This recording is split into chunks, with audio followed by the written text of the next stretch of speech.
Let's make a little puff vinyl pumpkin shirt in 60 seconds or less. Because it's fall. That does not taste good. That was a pumpkin spice K-cup and it is not good. Okay, anyway. Here's our design. Yes, that SVG is in my shop. And I'm gonna be doing it in all white puff vinyl on like an orange shirt. Specifically terracotta by Comfort Colors. Here's our shirt.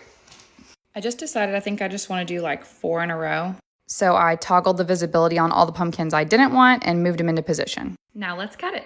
Also, side note, that's why you want layered SVGs, because then you can edit them. And if you want me to teach you about that, you should make sure you're following me. Here and on that other platform. Here's your cutting settings for puff vinyl. Here are your heat settings. Always preheat. Place it, press it, peel, then press for 4 more seconds. Done!